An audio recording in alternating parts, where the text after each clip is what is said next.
More minutes. I don't think everybody's back yet. When that clock says 10, we'll go.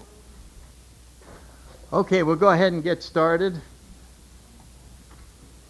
My name's Sandy. I'm still an alcoholic. And we're going to spend the next couple of sessions talking about how AA got started. And there's many ways of looking at it, and it would be impossible to cover all the details. So I'm just going to relate some of the things that have been fun for me to learn that I think are kind of amazing. And I would ask, if you're new, as you listen to the history of AA, that you look for one thing, and that is the hand of God. Because as this story unfolds, you realize that, boy, human beings had a lot of plans that didn't turn out the way they wanted it. But this program ended up being this wonderful, miraculous thing that has now affected over 2 million people in the world. I don't know what the latest count is, 120 countries all around the world, probably 100,000 AA groups. And all of this has happened in my lifetime. You know what I mean? It's not like this went on forever. And I'm only 31, so no.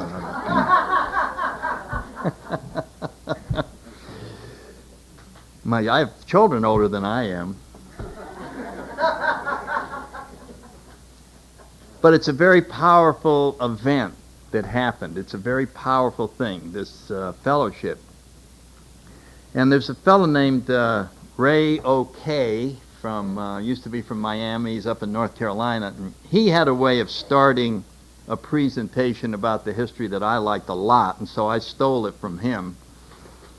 And just a way of beginning it. And he liked to start by saying that there was a little town, not a little town, fairly good-sized town, not far from here, about 6 miles away, Manchester, Vermont, that was quite a resort area in the early 1900s, probably still is. A lot of wealthy families had summer homes there. And a cast of characters began to be assembled in their teenage years in Manchester. And over from East Dorset, Vermont, was a young man named Bill Wilson, who was attending school there. And coming up from Rhode Island, where they had a very large summer home in Shaftesbury, was Roland Hazard. His father was an extremely wealthy businessman from Rhode Island. Their family goes back to the founding of the state of Rhode Island, and the Hazards have just been an integral part of the entire state. And so Roland was up there, and down from Albany, New York, was Ebby Thatcher. And the Thatchers had a summer home in Manchester. And Bill and Ebby got to know each other, and Roland was an acquaintance. But the point was that they were being assembled in this one place to play a very critical role in the unfolding of the AA story. And last but not least, of course, was a doctor from Brooklyn who also had a summer home in Manchester, and his name was Burnham. And he had a very lovely daughter named Lois, who ended up founding Al-Anon and marrying Bill Wilson. And so here we have these energy sources, if you want to think of them that way, being assembled there and getting to mix and know one another and begin drinking and growing up and having the various things that happen to them, which I'll get into when I'm talking about Bill's life. But I just wanted to have this unfolding of these particular characters right through to a much later date in AA, and then I can go back. The first one in this cast of characters who ran into a problem with alcohol was Roland Hazard. And his father had passed away, but he always wanted his son to take over the family businesses, which were quite substantial, a couple of large corporations. And his son went to Taft up in Waterbury, Connecticut, and then went to Yale and was, groomed to take over all these events. The only problem was he was an alcoholic. And it was seriously affecting his ability to do any sustained work in any of these fields. And so after one success and failing, it finally was determined that everything that the United States had to offer in terms of alcoholism had been tried, and that as a last resort, there was a famous psychiatrist in Switzerland named Carl Jung who had had success with people with all kinds of problems.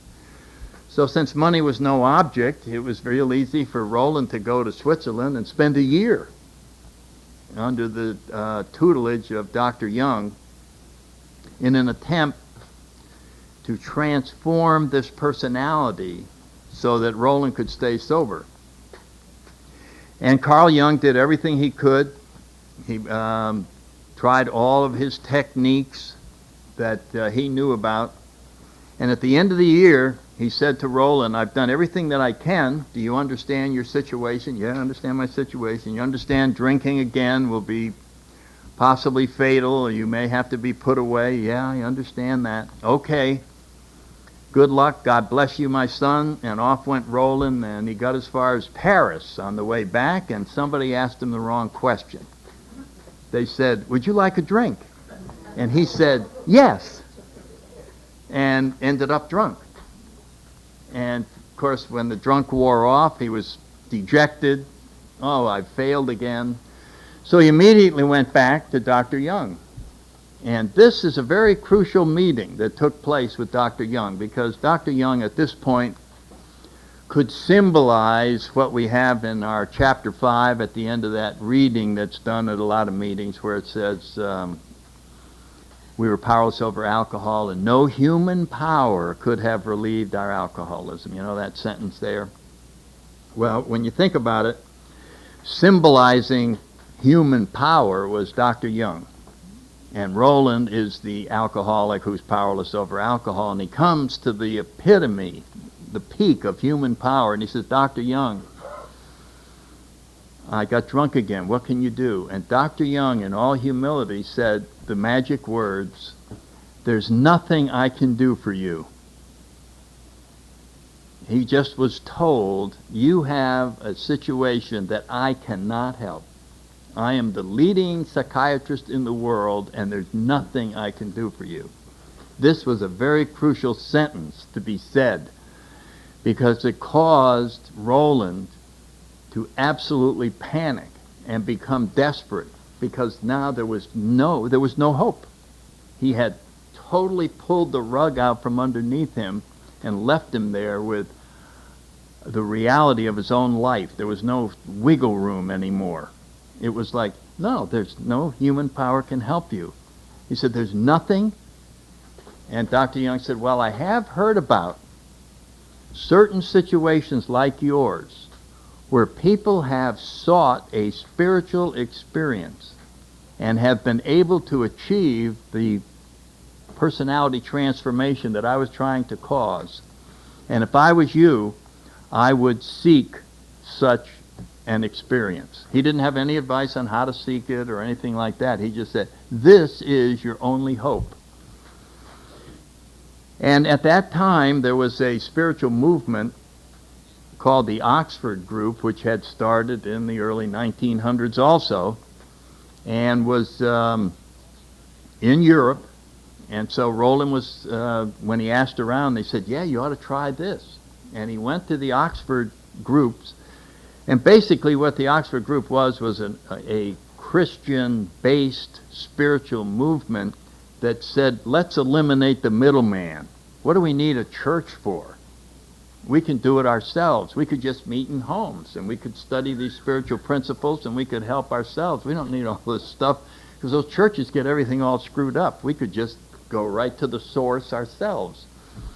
And we could help each other become better people.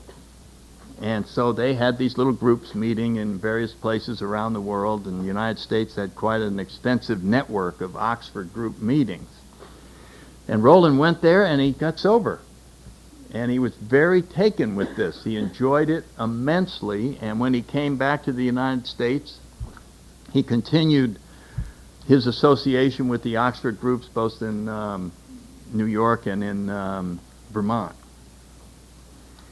Now, the next person who, in this little cast of characters I was talking about, who reached his bottom was Ebby.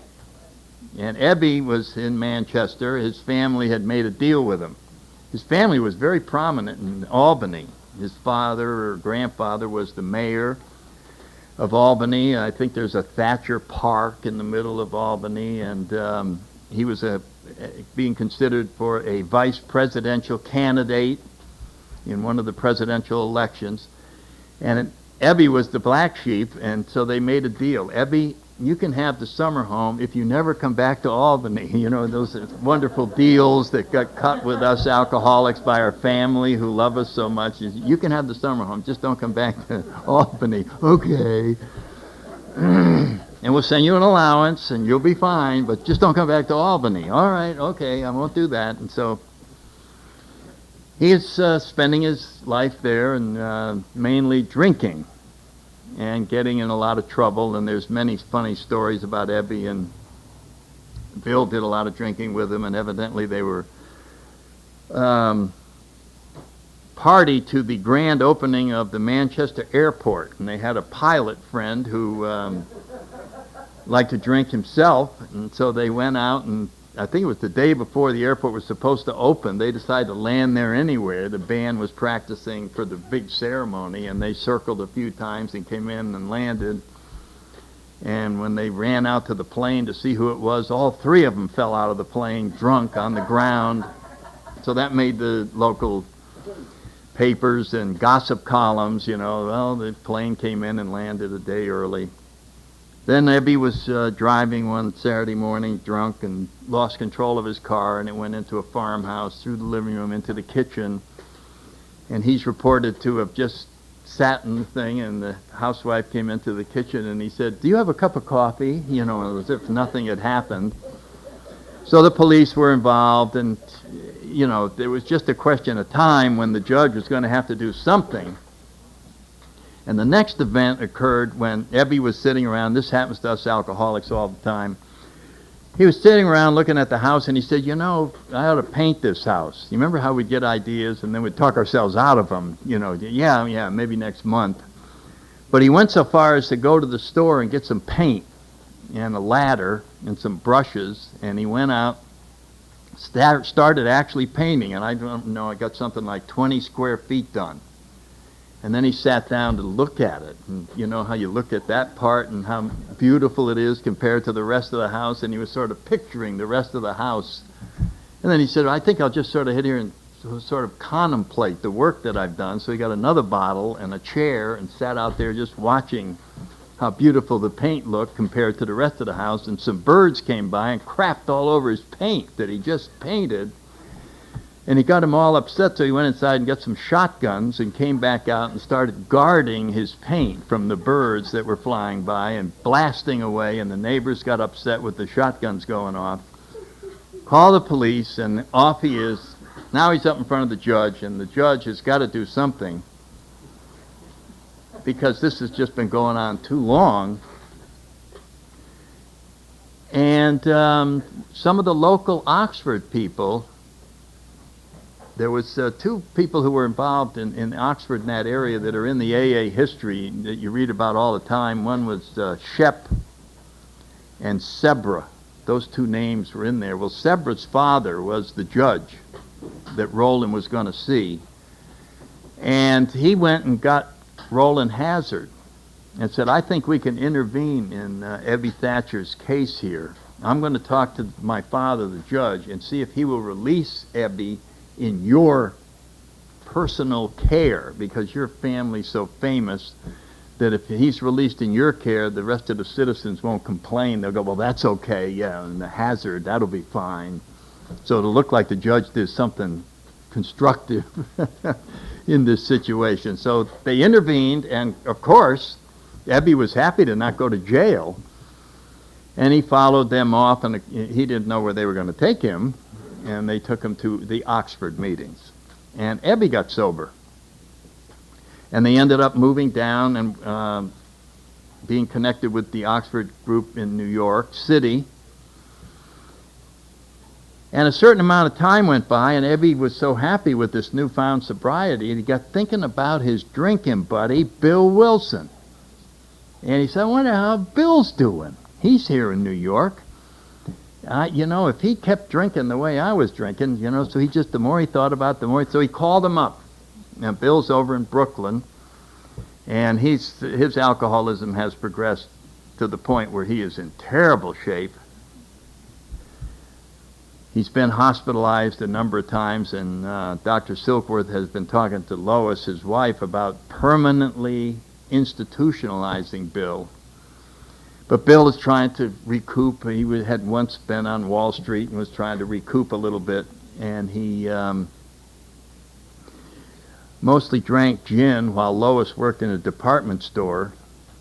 And he was sitting around on a Saturday morning with this bottle of gin waiting for Lois to leave, and Ebby called up, and Bill said, wonderful, my old drinking buddy, as soon as Lois leaves, he can come over, we'll get the bottle of gin, and we'll spend a happy Saturday morning reminiscing. Unfortunately, when Ebby came over, Ebby was not in the mood for drinking. As a matter of fact, Bill took a look at him and felt a little nervous because Ebby looked very healthy. And he almost said to him, Ebby, what's wrong? And Ebby said, Bill, I've got good news. I found religion. And, of course, that's just what Bill wanted to hear. And I think Bill said something like, don't worry, Ebby, we can get rid of that. That won't last forever. Just sit down here. I've got a bottle of gin. We can reminisce about things. And Ebby said, no, Bill, I'm serious. I'm really very happy with this thing. And Bill couldn't deny what he saw. He saw this changed person sitting in front of him. But Bill had a terrible problem with God. He was brought up in the Christian church, but he just didn't believe in Jesus, and he just couldn't go along with all the things that the church had taught, and he had sort of dropped out. But he struggled with it in his own mind. Well, I don't know if I believe this, I'm not sure. And he just kept having this discussion with Ebby. Well, I don't think I could try anything like that, Ebby. And Ebby just said, look, Bill, you could try any concept you want of God. Just make up your own, as far as I'm concerned. But I'm telling you, this stuff really works. Well, Bill was to go through another hospitalization before he finally surrendered. Ebby visited him in the hospital, again talked about this higher power thing. And Bill was sitting on his bed. He sunk to a depth where everything was just black. He just was total despondent. And so he just said the words, well, if there is a God, let him show himself to me now. And the room lit up, and Bill had one of these major conversion experiences. He later referred to it as his hot flash. And he had the sense that he was up on a mountaintop, that the wind was blowing, that the room had gotten all white and filled with light. And when the experience ended, his obsession to drink was totally gone. He had been a slave to alcohol, and now he was absolutely free, and he knew it. It was a wonderful feeling. And the next morning, when he talked to Dr. Silkworth, this is where the second psychiatrist comes in, who has a major role to play in addition to Carl Jung. And he said to Dr. Silkworth, you know what happened to me? I was sitting on the bed. Now, this is somebody going through withdrawal, okay?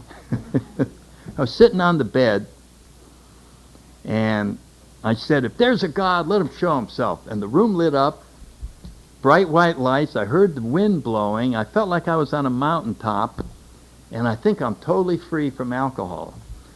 Now, I can imagine several other psychiatrists who might have said, why don't you take a couple of these?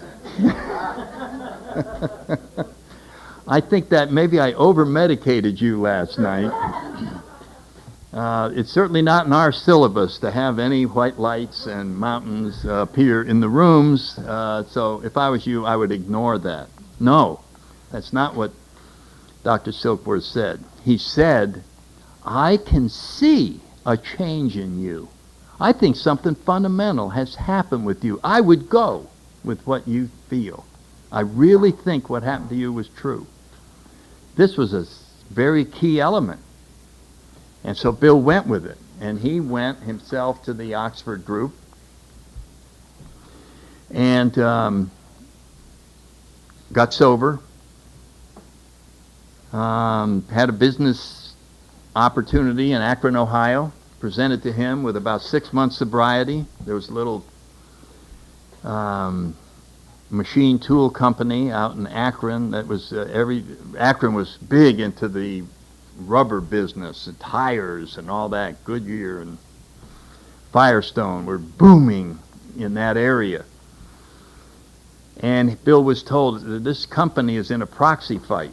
There's another group that wants to take it over. Now, if you can represent us and go out there and win that proxy fight, we'll make you the president of the company. Oh, man. You can imagine, 6 months sobriety, you're broke.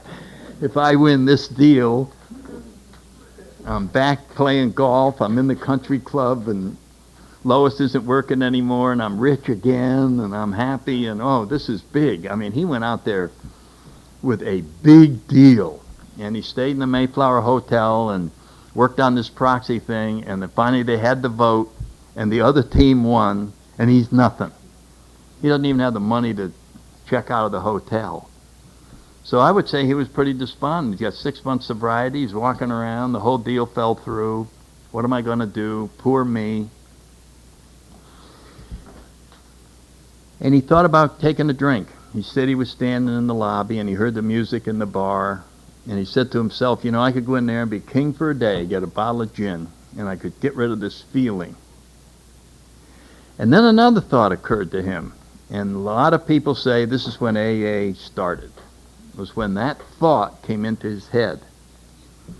And that thought was, maybe I ought to find a new alcoholic to work with so that I can stay sober. Now, up till then, Bill had been trying to sober up people all over the place. But it was for their own good. You know what I mean? He would go into bars, try and sober people up on bar stools. You don't have to sit here in this bar leading this awful life. Let me tell you about this mountaintop that I was on. Let me tell you about this great white light that came into my life. And guys would look at him and go, oh, that happens to me when I drink rum. And nobody was interested in his hot flash experience, and he hadn't gotten anybody sober. But now he was sitting in this lobby or standing in this lobby, and he suddenly said, I think I better go work on trying to help somebody or I'm going to get drunk. This is a whole different set of dynamics. I better find somebody or I'm going to get drunk. And there was a church directory list in the lobby, and he went over to it and he got some numbers, and the one that he connected with was a Reverend Walter Tunks. And Reverend Tunks was familiar with the Oxford group, and he knew that they had some alcoholics in their midst. And so he gave Bill a list of numbers to call of Oxford group members. And he started down the list. Nobody home, no. And then if he did get somebody they didn't know anything about, they didn't want to talk to a drunk from New York. No, they didn't know what he was talking about. And finally he got down to Henrietta Seiberling. And Henrietta Seiberling had been married to one of the Seiberlings, and this is the tire company, and had divorced him and was living in the gatehouse of the mansion out in Akron, the Goodyear estate. As an aside, when AA people go to Akron to go on a tour, one of the things they go to is the gatehouse of this huge estate. All the non-alcoholics go up to the estate. The alcoholics just go to the gatehouse. Oh, we don't want to see the estate. We just want to see the gatehouse. Because this is where it happened. Anyway, she was living in the gatehouse, and when Bill called, he said, I'm an alcoholic from New York. a rather amazing coincidence had taken place, because Henrietta belonged to the same Oxford group that Dr. Bob was in. And it was a custom in the Oxford group that if you finally admitted a problem, that the members of the group would pray for you for a month.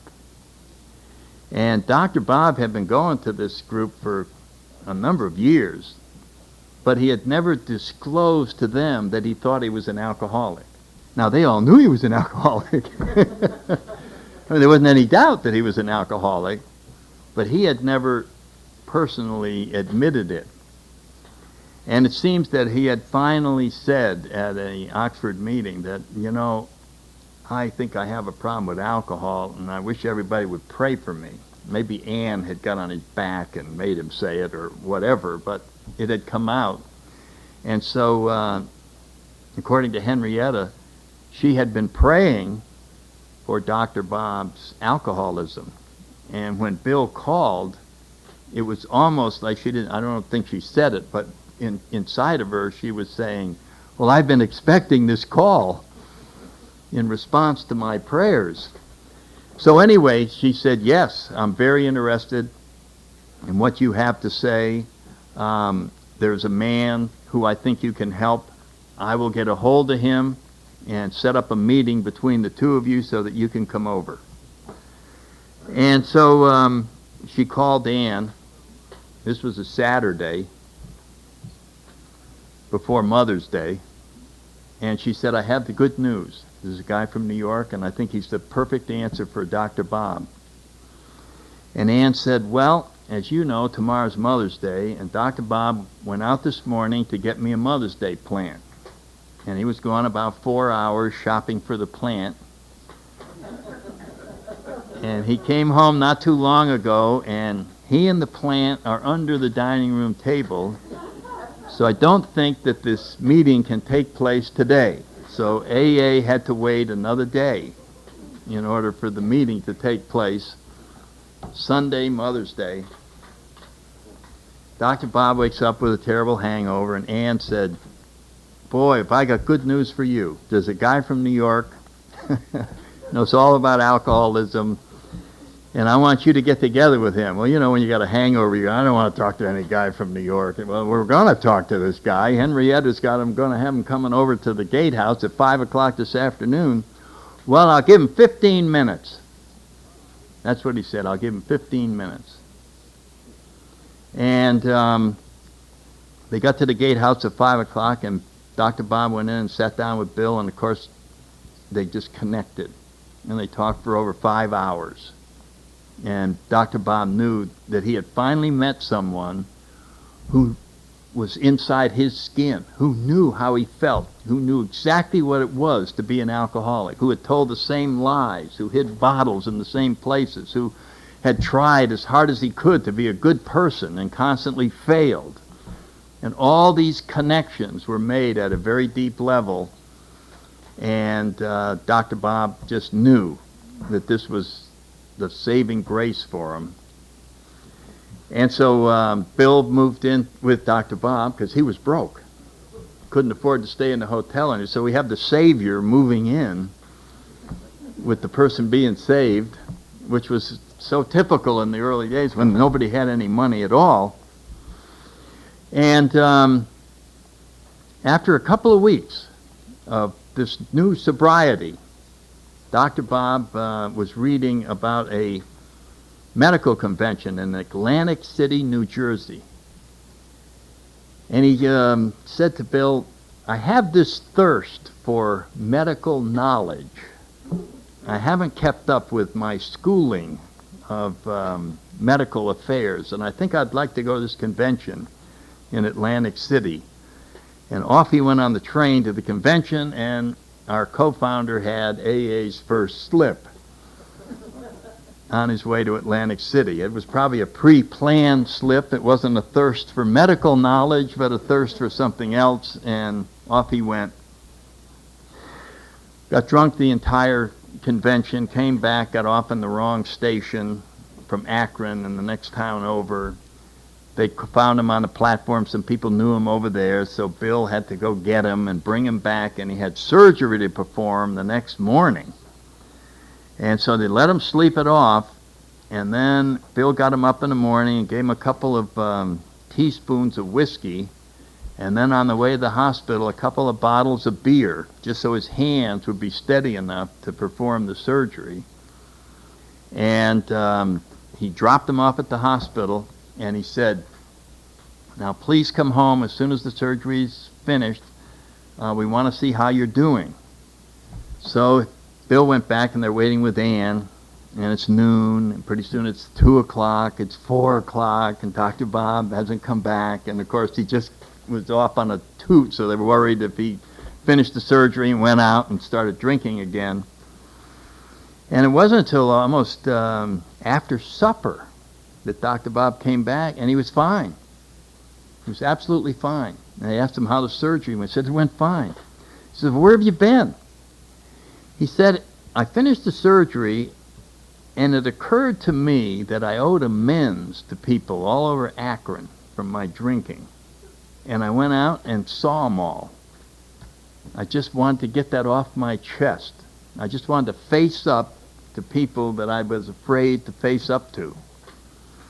And so he actually went out and did what later became our 9th step on his first day of sobriety.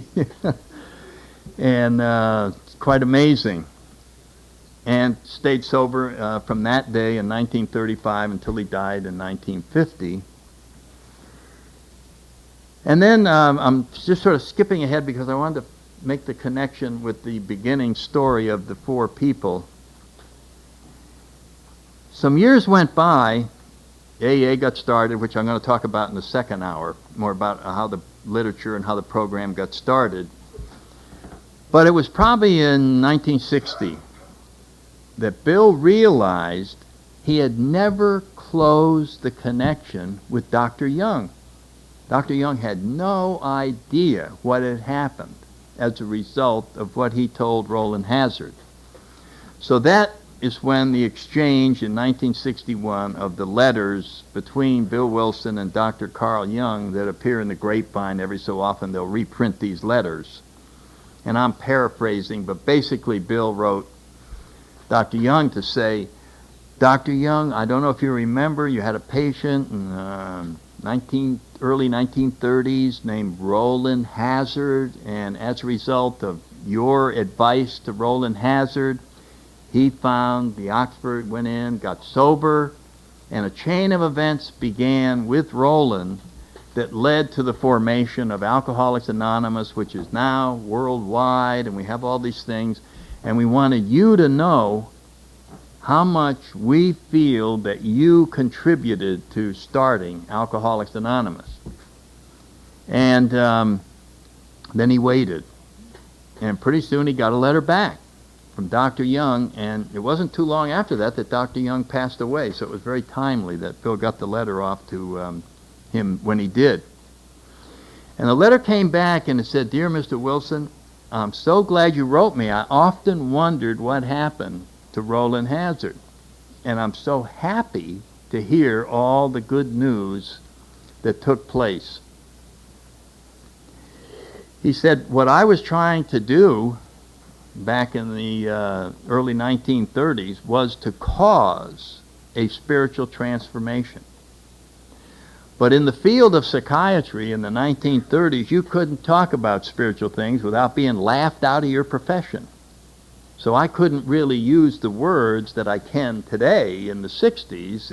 All of a sudden, you could talk spiritual things and psychiatry all in the same thing. And of course, we all know that Carl Jung just ended up being one of the most spiritual beings, and all of his stuff about the subconscious and the symbols and everything having to do with the other beyond in humans is very powerful.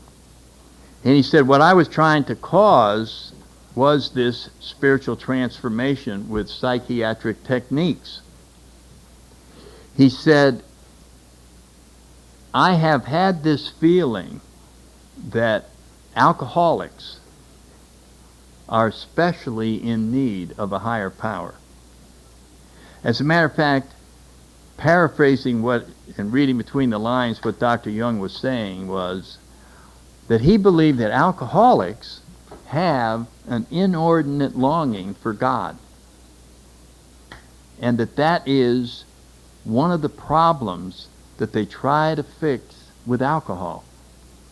And we can translate that into our lives is, I had this, and a lot of people I talked to, I felt there was something missing in my life. I felt like there was just something wrong, and I didn't know what it was, and I thought it must be money or sex or power or something. It never dawned on me that it would be missing this connection with a higher power. It was almost as if I was aware that I had had it at one time before I was born, and then once I was born, I missed this, that I still could sense that wonderful feeling that was there, that I knew was part of me, but that wasn't there anymore. I don't know how to describe that, but it was that sense that there was something missing and something wrong that I remember very clearly. And I remember going to church, and they were talking about this God, and I was, yeah, but that isn't what I was talking about. And it wasn't until I got to AA when they started talking about conscious contact with something that's already inside of you. And that if you can just open up this channel, and the prayer of St. Francis was very powerful for me to understand that. So what Dr. Young was saying was that the answer to alcoholism is this conscious contact with a higher power. And so this whole chain of events that started in Manchester, Vermont, finally came full circle when they wrote this letter. And the last thing I wanted to point out before we take a break, and then I'll get back to talking about the big book and Bill and Dr. Bob and how the program actually got put together. And I was thinking about this, and I'm going to talk about it when we get to the steps, but it seemed like a good place to bring it up again. There's a chapter in our big book, for those of you that are new, called We Agnostics. And I remember seeing that chapter when my sponsor gave me the big book. He said, you got to read this book, you got to read this book. Well, I wasn't going to read it.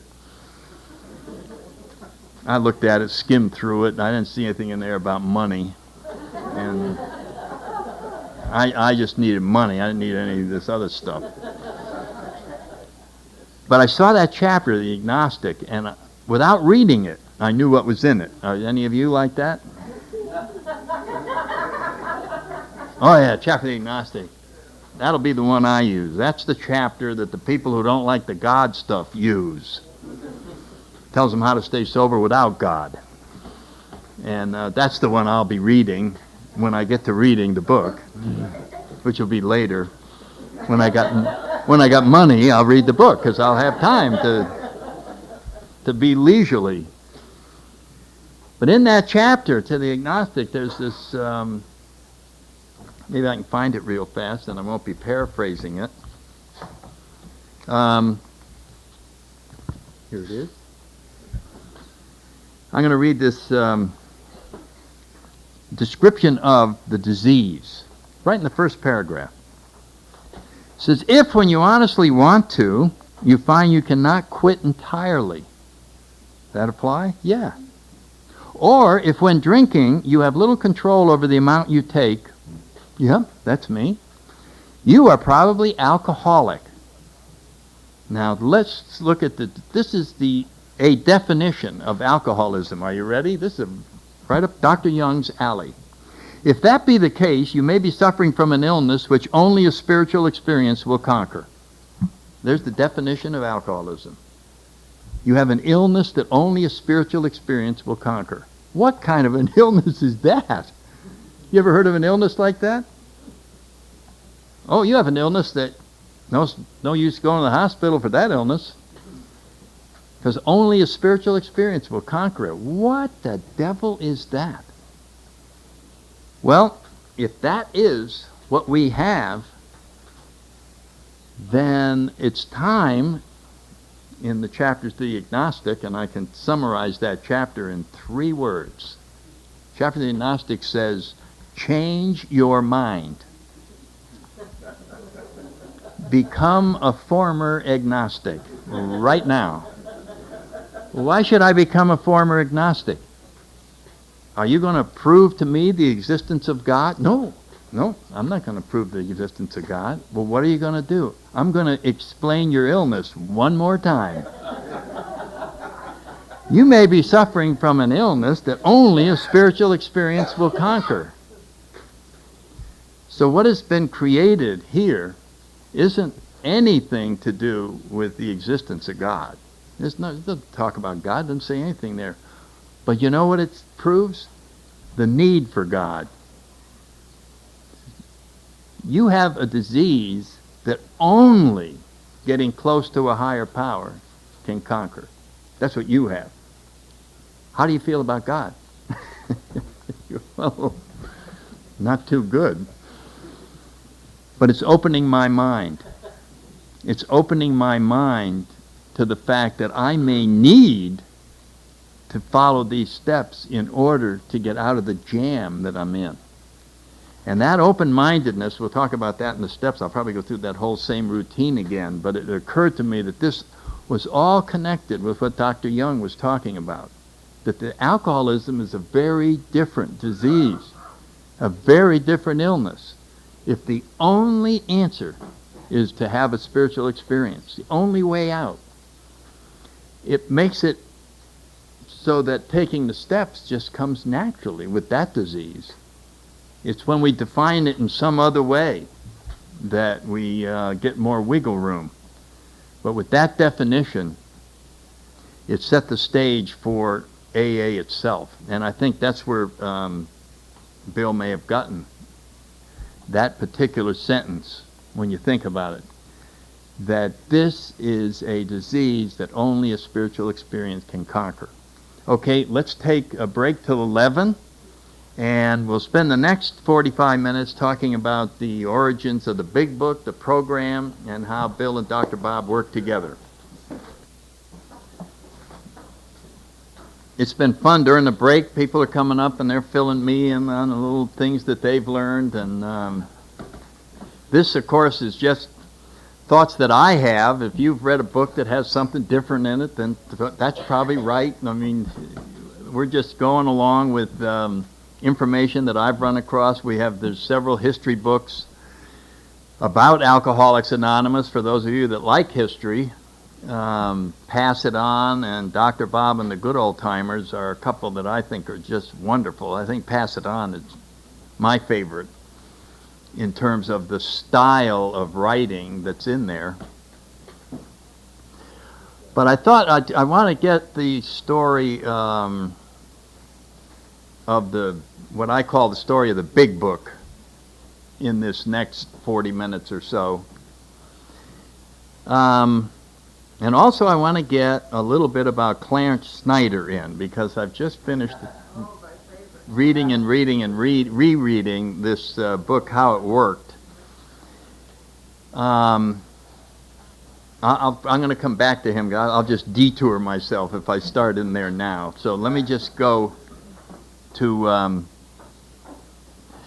picking up with where we left off, where Dr. Bob has finally gotten sober on June 10th, and that's why AA's anniversary is June 10th. That was Dr. Bob's anniversary. Bill got sober in 1934 in December.